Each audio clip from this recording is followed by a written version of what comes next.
Hi friends, எல்லாருக்கும் good morning. இன்னைக்கு happy women's day எல்லாருக்கும் அண்ட் தென் மகா சிவராத்திரி. ஸோ எல்லாருக்கும் happy women's day and happy மகா சிவராத்திரி. ஸோ இன்னைக்கு வந்து மகா சிவராத்திரிக்கு நாங்கள் வந்து எங்கள் வீட்டில் இன்னைக்கு ஃப்ரைடே வரையா, ஸோ என்ன ஸ்பெஷல் பண்ணியிருக்கேன்னு உங்க கூட ஷேர் பண்ணுறேன், வாங்க பார்க்கலாம். மகா சிவராத்திரி ஸ்பெஷல் வந்து எங்கள் வீட்டில் கொழுக்கட்டை சுண்டல் பண்ணியிருக்கோம்.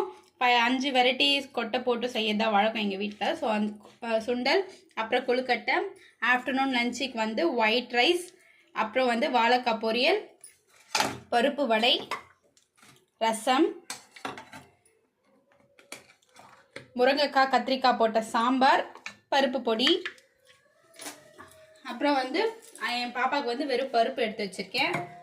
அவ்வளோதான் இன்னைக்கான எங்கள் வீட்டில் வந்து லஞ்ச் மெனு இவ்வளோதான். அப்புறம் என் ஹஸ்பண்ட் வந்து உமன்ஸ் டேக்கு ஒரு க்ரீட்டிங் கார்டு வாங்கிட்டு வந்திருக்காங்க, அது உங்க கூட ஷேர் பண்ணுறேன். இதுதான் க்ரீட்டிங் கார்டு. ஓகே ஃப்ரெண்ட்ஸ், பாய். நெக்ஸ்ட் வீடியோவில் சந்திக்கலாம்.